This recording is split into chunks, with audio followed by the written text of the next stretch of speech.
Apocalypse Navy versus the Apocalypse Striker. Is it worth to upgrade the Striker to the Navy? Well, I guess it's time to find out. Now, the Apocalypse line of ships is currently one of the most popular PvE ships in the game, although they also do have some very nice PvP application. My Apocalypse Striker used to be a PvP ship, but I did sell that ship a while ago, so yeah, it was very difficult for me to part ways with that ship, but eventually I had to do it. So, first let's compare these two ships side by side. There are some things that I want to point out. So, both are tier 10 ships, and basically both are generally, very similar. They both are equipped with the siege modes, although in practical use they do seem to be a little bit different. Now, their module layout is the same: 2 drones, 8 high slots, 4 medium slots, 6 low slots, 3 combat and 3 engineering rigs, which is nice. Now, the roll bonus is present on the Apocalypse Navy, but the roll bonus is missing on the Apocalypse Striker, so you do get a very nice roll bonus on the Navy. Some extra DPS and damage control stuff, which is important. Now, the second big difference: the Navy is using expert skills, while the Striker is using the advanced skills. And it does take a while to complete the expert skills, but you do get some very nice laser damage. You get some nice optimal range and tracking, and based on the numbers, the damage output, the tracking and the tracking speed should be a little bit higher on the Apocalypse Navy. We will see that when I open up the fitting window on both of the ships. Expert Battleship Command, and here is Advanced Battleship Command, and you get a minus 5% inertia, over here a plus 5% scan resolution. Now, you also get one extra Expert Electronic Warfare bonus, which will give you the extra 5% scan resolution and extra 5% sensor strength. Now, the other big difference is the overall defense, the tank. All the Navy ships have an amazing tank, and the Apocalypse Navy has 167,000 overall defense, while the Striker has 109,000 hit points. All of these stats is about the same. The Navy has a bit more power grid, and the source radius is a little bit lower on the Navy. Overall, very interesting. There are some very interesting technical differences between these two ships. And here you can take a look at the armor resistance and the price. The price difference is insane. The Apocalypse Navy goes for about 5 billion, but the kill is about 15 billion worth, while the Striker costs about 3 billion, which is a massive difference in price. Now, this is my build on the Navy. Basically the same PvE build that you could see me use last time. Triple heatsinks, dual tracking computers, and a armor repair. This is a high-sec build for high-sec islands and seems to be working really well. 148 km is the optimum range on the lasers, 32.97 km average fall-off, and tracking 3.46. These are on the beam lasers, 2557 DPS. Now let me quickly show you the Apocalypse Striker, the classic Striker, which should be over here somewhere. Oh, there it is. I have a lot of ships here, so sometimes it takes a little bit longer to find. Now, to make the test fair, I will remove the nanocore on the Apocalypse Striker, since the Navy doesn't have a nanocore, but I believe your ship will probably have a nanocore, so your DPS will probably be higher than the DPS that you are going to see here, but it is important to see the base difference in DPS and base difference between these two ships in practical use. Alright, well, the illusionary ghost core is now unequipped and 2286.52 DPS, which is a little bit. Now both ships will be using the focused crystal implant. The implant here is on level 45 and it will be equipped with the same general units on both of the ships so that the results are as accurate as possible. Now the focus crystal implant is one of the, I would say, more popular implants. At the same time, it's also one of the most expensive ones. I have seen the focus crystal, the golden one, being sold for about 50 billion, which is surprising since the focus crystal is one of the, I would say, definitely one of the more heavily nerfed implants. It was really strong back when it was released. You were able to get about 40 to 45,000 DPS, but now at best you can get about 15,000 DPS with a very similar build to what I am using here, but the DPS on our ships will definitely be a lot different since I don't use a nano core for the striker here. 6.3 thousand DPS in the siege modes. I mean, definitely a huge nerf if we compare the implant from a couple months ago to the implant right now. Very big difference. Very big difference. And at the same time, the Apocalypse Striker itself was nerfed a couple times. The siege mode has also been reworked a while ago. Now the siege mode actually does reduce the range of your lasers. 7.2 thousand DPS. Okay, now the implant is fully charged. Used to be 200%, then it was reduced to 180%, then 144%, then 122, and now 120%. That's the maximum charge of the focus crystal. The pulse crystal on the same level with the same general units is actually pushing more DPS than the focused crystal, which is kind of funny. Although the pulse crystal does give you that instant boost in DPS, but it is dependent on the capacitor of your ship. So if you're using the pulse crystal, the build of your Apocalypse will definitely be a little bit different. For example, you would probably replace those tracking computers into capacitor batteries, so that you can maintain a high capacitor charge at all times, since the pulse crystal does impact the capacitor a lot, since it does increase the power usage of the lasers, but it gives you a very nice DPS boost. I use that implant, for example, for PvP.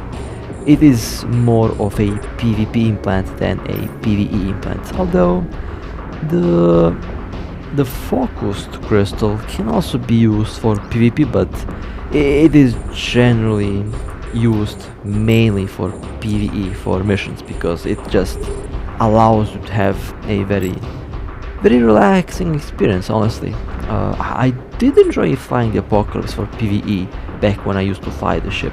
It gets the job done, honestly. It's a very fun to fly ship. Relaxing as well. Can do the AFK Apocalypse build easily, especially now with those golden nanocores that basically allow you to fully be away from the tablet or from the phone. But at the same time, I also have seen a lot of these ships get destroyed while running the missions AFK, because the AI isn't perfect. But I don't use AI, I prefer the classic active play. 11,741.98 DPS. This is the maximum possible DPS with my current build, with the implant and with the general units, which honestly is not bad. The DPS has drastically been reduced. I mean, well, back then, a couple months ago when implants were released, I mean, we all were shocked at the DPS output, and most of the implants have been significantly nerfed, which is a good thing. And as time goes on, the nerfs will probably be they'll definitely keep on adjusting the implants even more as time goes on. Ironically, the only implant that hasn't been touched DPS wise is the bombard tactic. That one is the drone bombs. The bombard tactic implant is the most overpowered implant in the game right now, because it is the only implant that hasn't been nerfed. It has actually only been buffed back when they have added the remote reload. And I have that implant for my drone boats, and you will see some PvP with the drone bomb implant very soon on the RB and on the Stratius. On the Stratius it works really well. Truly a very evil ship with the bombard tactic implant. Now, I know that the Apocalypse can hit cruisers, even frigates in siege mode, but since I have my general units for the tracking computer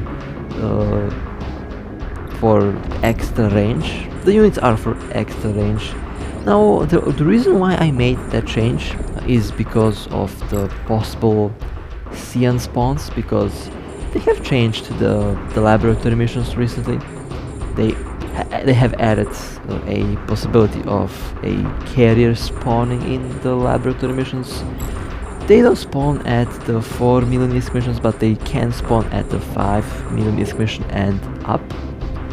So, in order not to get killed by the carrier easily, I decided to go full on maximum possible long range, and I have about 250 kilometer range with the tracking computers active, which is pretty good distance, pretty good range. And since the Apocalypse Striker has enormous alpha damage, it will be able to go through the Cyan carrier without a problem. But you will also have to focus at the fighters, because the fighters might be problematic if they get close. So kill the fighters and then kill the carrier if it spawns, since I've heard that those carriers can spawn with some very nasty weapons, and you definitely don't want to be close to them, because if you are close to them they can hit you, and if you have no tank then it might be problematic. Now, speaking of tank, this is where the Navy has a massive advantage. The Navy battleships are, I would say, very similar and very close to the Marauders from EVE Online, and I would actually go as far to say that the Navy ships might get the Bastion module at one point, which is going to be very interesting. They might also have that module basically integrated within their siege mode, since currently the siege mode on the Navy and the siege mode on the Striker is roughly the same. I expect the developers to change the siege mode on these ships, and the Navy battleships might start to behave like dreadnoughts with their siege mode.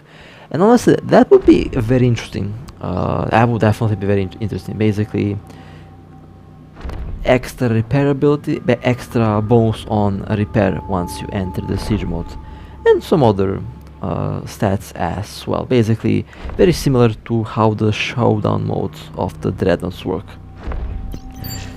That's what I expect them to do with the Navy battleships, and I would also say that there's a good chance that they might add the classic Marauders from EVE Online as special edition ships. Now I know what you're thinking. They might do that easily if they want, because they already did something like that with the faction cruisers, with the Navy ships. Now I personally don't really mind if they add them as special edition ships. The one thing that I wasn't a fan of, well, were the boxes. But the boxes now are gone, and now the ship prices are actually starting to stabilize. But there were so many of these ships out there that it will take a while for the price to actually go down a bit. But you know, eventually the price will be quite high. Now, speaking of the price, last time I checked, these things were expensive. Let's see how much they cost now. 3.6 bill. Well, they're about the same price as a faction battleship, which is okay. However, when you lose one of these ships, then the kill mail or the loss mail is going to be really high, as high as 15 billion. I did have the chance to kill a couple of these ships, and let me tell you, they produce some very nice kills. 15 billion, 13 billion, 15 billion again, 16 billion in some cases. These ships are indeed producing some very nice kills. Now, there is a big difference between the market price and the insurance price. The market price is based upon the successful transactions that are done on the market. The insurance price is the building cost of the ship, which is very interesting, because what they did is they're going to make it cheaper to actually buy the ship from the market than to use the IP to recover the ship that way, because 15 billion in insurance costs about, I think it was 16,462 insurance points, which costs a lot of plex. To be honest, it costs a lot of plex, and plex is still quite high. So if you end up losing one of these ships, it should be cheaper to just buy them for 3.6 billion on the market. And I do like the fact that they made insurance the second option, basically, while the buy the ship from the market is slowly becoming the first option. Up until recently, it wasn't really the case. It was the other way around. Everyone was using the insurance to get the ship back, but not many were buying the ship on the market. Now with these things, it's the other way around. Now a lot more Navy ships are being bought on the market than they are being used, I would say, recovered with the IP points. And I would say they might do that with more ships. They will probably change that with some other ships, and I would say in a quite optimistic manner that might help out industry pilots a lot, since now there is going to be a lot more ships bought on the market instead of being insured. And this is something that I noticed very recently, since I thought that they have changed the IP value to be around the estimate IP value that you have on the market. Basically, the price on the market to be roughly the same as the insurance points value of the ship. Well, not anymore, I guess. Not with these ships. Not with the Sea Carrier. Not with the super carriers. Not with the dreadnoughts. It has been changed. Even the faction cruisers still cost 9 billion when you open the IP window. But on the market, they are quite cheap. It's a lot cheaper to buy a new faction cruiser than to use the insurance. 9 billion insurance points for a Fiend. 9.6 billion for a Adrestia, 10 billion for the cells. On the market, 800 million. So yeah, interesting. I honestly did not see this one coming. Kinda a pleasant surprise, actually. A very pleasant surprise, honestly. Which means that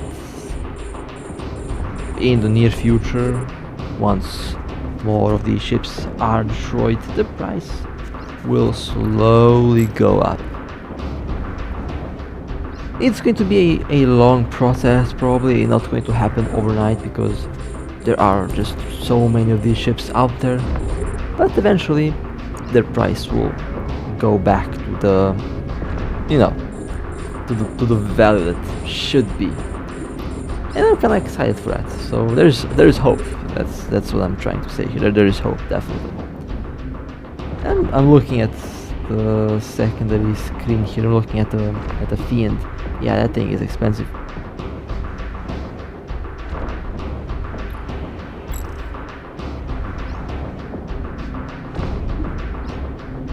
And I kinda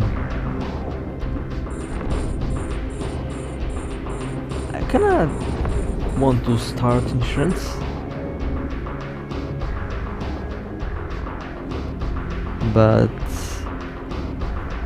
actually, yeah, we'll have to think about that. And I got distracted reading something.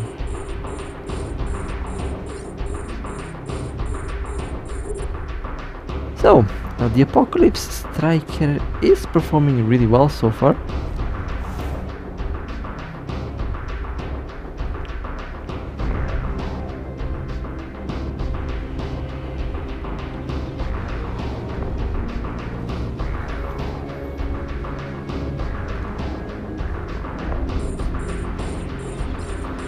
And I'm still getting distracted by those weird effects. I really thought that the new update would kind of fix this, but I think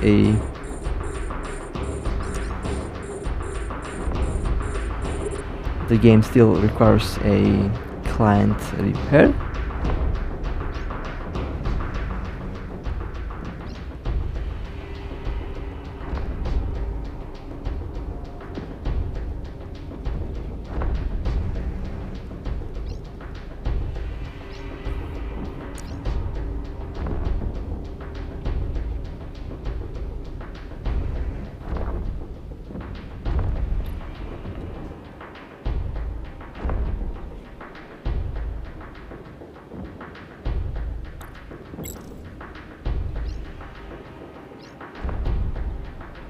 And very soon I'll also be jumping in the Apocalypse Navy.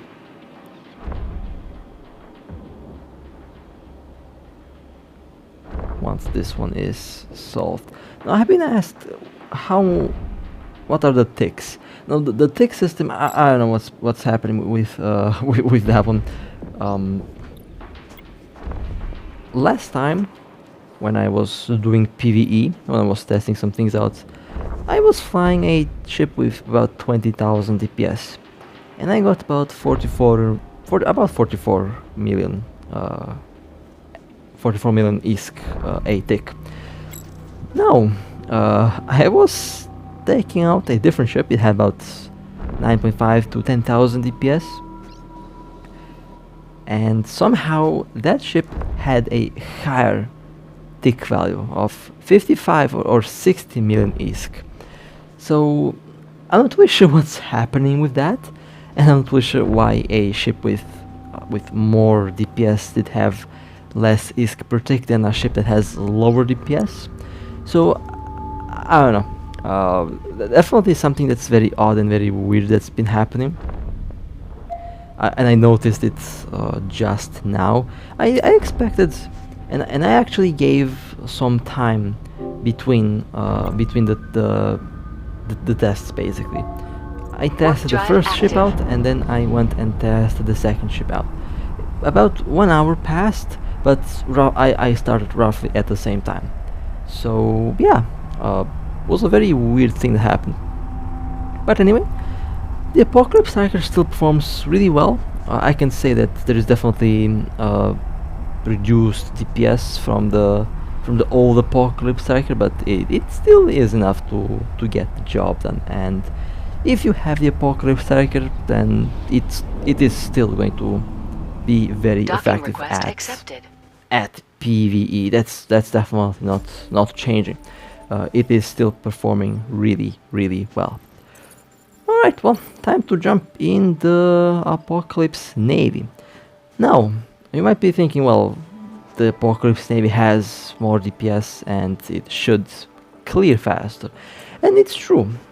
It should clear slightly faster, but the weird ticks, I don't know. I got 30 million on the Apocalypse Striker. Well, this ship is going to get something lower than that, but it has higher DPS. However, I felt like I cleared the mission faster, which is weird, but I don't know. I don't know what's happening. You know, sometimes I don't understand the game, and there are some moments where I just I mean, it's Eve. It's Eve, and Eve has these moments, so you know that's fine. But let's see how this little boat performs. Now, outside of the siege mode, I can definitely feel that extra damage output. The extra alpha damage is there. The Navy does have a little bit higher DPS output because of the skill bonuses and because of the roll bonus. Now, I mentioned this before, but the main difference between these two ships is the tank. You can easily run the Navy with a quotation marks glass build. Now, this thing is ridiculous tank. It's performing like it has already two adaptives equipped, and it has about 12,643 DPS, which is again slightly higher DPS than the DPS output on the classic Striker. But this thing has a lot more tank, so flying the Navy with a glass build would definitely feel more comfortable. And you can actually pull off a pulse laser brawler build, close range build, with the exact same module layout that I'm currently having here. The only thing that I would change, I would probably add a fourth heatsink, and I would probably leave that one tracking computer there, but maybe you could add a different module, who knows, I mean, maybe a damage rotor or something like that. But the tank in high sec is definitely not going to be a problem with this ship. You will be able to easily do a glass build, and you will be able to easily run high sec missions without breaking a sweat of the armor tank on this thing.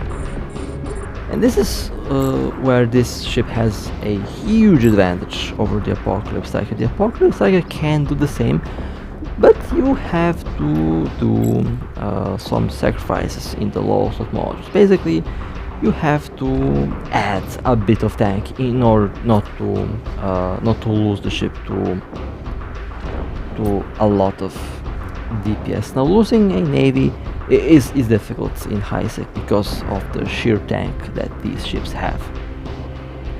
Now, as for what tank you like, well, I prefer armor because this thing has fantastic armor stats, but at the same time it also has a lot of armor volume, which means that you can easily take advantage of the extra armor that you have. And after all, this is a armor tank ship, so armor is definitely the way to go, especially against lasers. Against Galanta ships, shield is probably the way to go, but you still have some very good resistance, so yeah, you can easily armor tank the railguns in high sec PvE. It is not going to be a big problem at all. For low sec, I would definitely fit for more tank, or for very, very, very long range.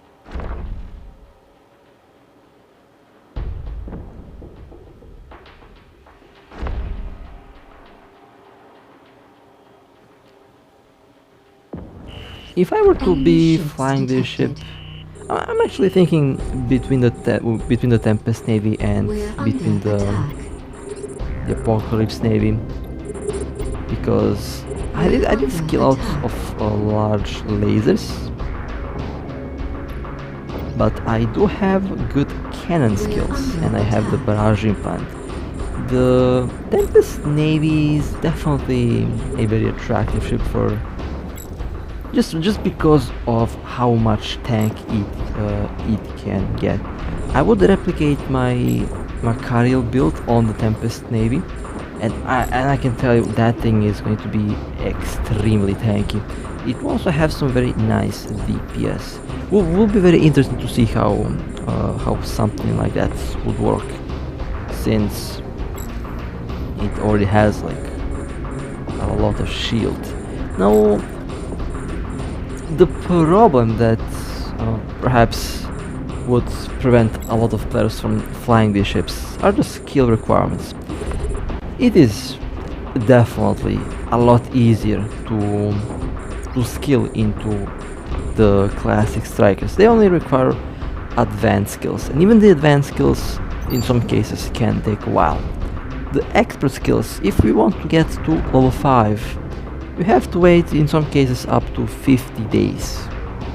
50 days, 45 days, basically more than a month, and that's just for one skill. We have 3 skills on these ships, so we have to basically sacrifice half a year in skilling just to get all the necessary skills on level 5 in order to take advantage of that DPS, which, you know, opens up the question, well, what is the DPS output of a Navy battleship that doesn't have all the expo skills on level 5 versus a maxed out classic tier 10 striker? In that aspect, in that case actually, the striker might be the better option.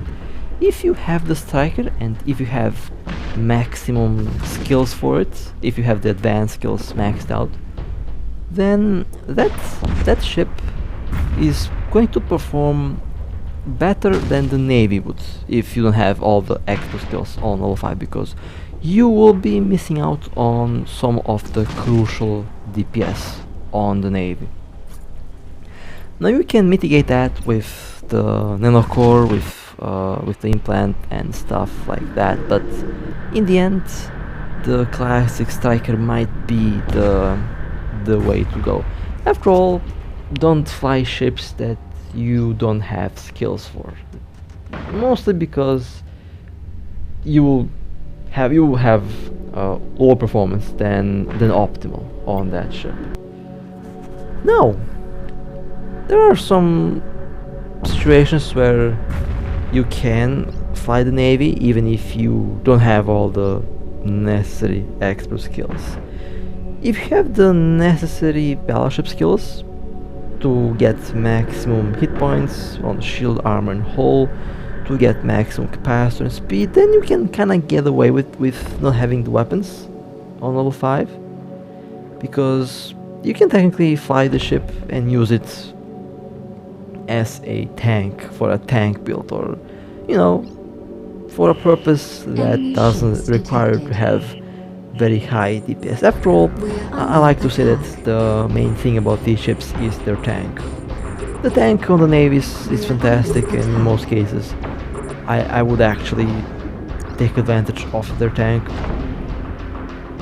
But they also can have some really good DPS, so 2 different ways to build them. And I did show you the PvP and PvE builds, the ones that I like to use. I would actually, if I do buy the Tempest Navy, it has a good chance that it might be able to replace my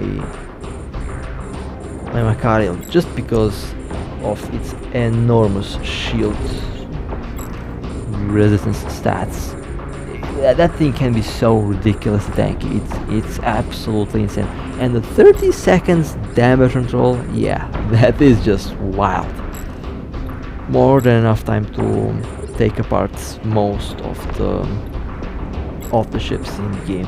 The main problem is the price. They're very expensive when they get destroyed. I'm not talking about the market price. I'm talking about the price on the kill when they go down.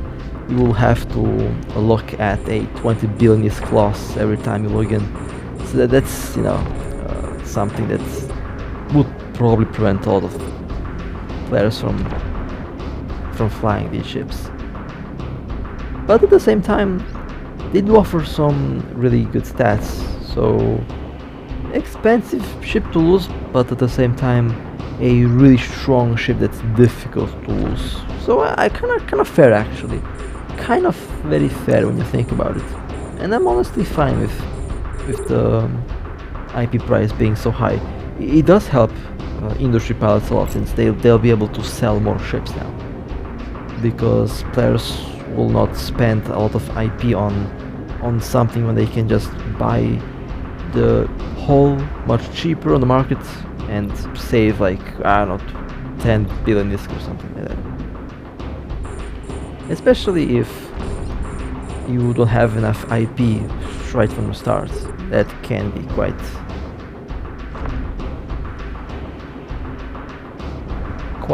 problematic. Now, so far I can tell you that the Navy does seem to clear faster, although one thing that is kind of weird to look at is the ship's DPS not being over 10,000, with the level 45 focus crystal maxed out on 120%. They have really nerfed the focus crystal a lot, and I'm not against nerfs. I would nerf all implants.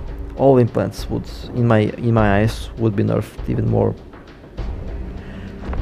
I talked with a lot of players about this, and I asked them if given the chance, would they like to have all the implants reworked to give passive stats, and most said yes, they would like to have the implants just be passive, like the thermal circulation.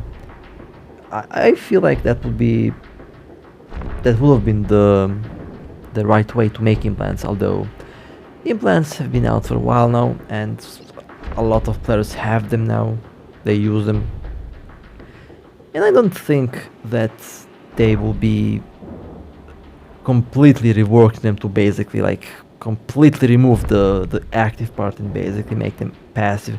I don't think that's happening. I think they will keep on being active for a while, but I think that they will be changing their effects and probably changing the DPS implants. I also expect one implant that can mirror the thermal circulation implant in terms of the passive armor resistance. In this case it would be the passive shield resistance, because currently only the thermal circulation basically gives you extra armor stats. Enemy ships detected. And that's why it's my favorite implant. The thermal circulation is absolutely the We're under attack. most universal, most affordable, We're and under most rewarding implant out of all implants, just because it gives you those extra 20% armor resistances. attack. It can be applied to literally all armor tanks, which is pretty awesome if you ask me. Doesn't matter what ship, can be like Amar, Galante, Minotaur, doesn't matter. If it's armor tank, slap the thermal circulation on the ship so that you can get extra armor resistance. In PvP it helps out a lot, and with a little bit of creativity it does allow you to build some big monsters of ships. Now, speaking of monsters, I did do something like that with the Apocalypse Navy in one of the last videos, and that thing was ridiculously tanky. 1.8 million hit points on a glass build. That's absolutely insane. I need to convince one of my friends to get the Apocalypse Navy because he will definitely enjoy that ship. I mean, the the theoretical idea, the theoretics look fun, look awesome. Sometimes I mean, right now I fail to find the words to describe how crazy good it is for what we do. The Apocalypse Navy and basically all strikers with the glass build that you can find on Mamakario. They're really tanky. They outperform my active tanks with that build, with their stats, with their resistance. So I just need to convince my friends to start flying the Navy battleships. I think they will enjoy them a lot. The one thing, I mean, I understand why they still use the classic strikers or the faction battleships over the navies. It is because of the ship price if the ship gets destroyed, because we risk a lot when we engage a target. There's always a chance that it might be a bait, always a chance that, you know, we lose internet and the ship randomly warps to the gate with the criminal timer. So it's better to lose a cheap ship than to lose a 20 billion ISK. Than a 20 billion ISK navy. No.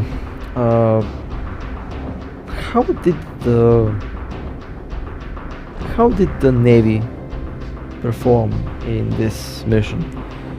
You know, if you've been following me in this video here, you'd notice that there are marginal differences between these two ships in terms of DPS, which are it's kind of good and bad at the same time.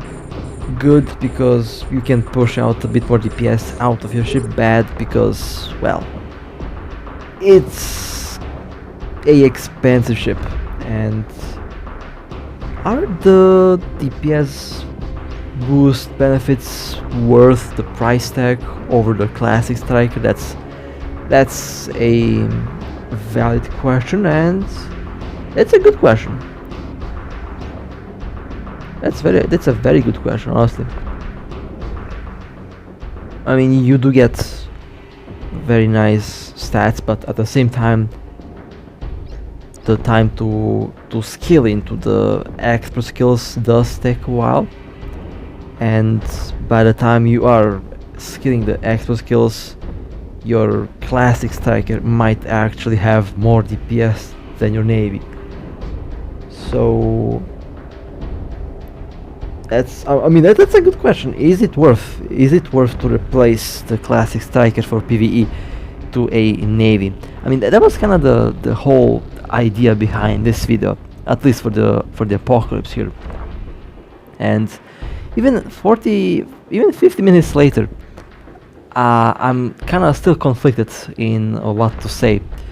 At the same time, I see that if the classic striker already performs well, then there is no need to change it. I mean, as they say, if it ain't broken, don't fix it. But at the same time, the navy does have some nice advantages over the classic striker, like the extra tank and the extra roll bonus and all those nice things that you can find in the ship description.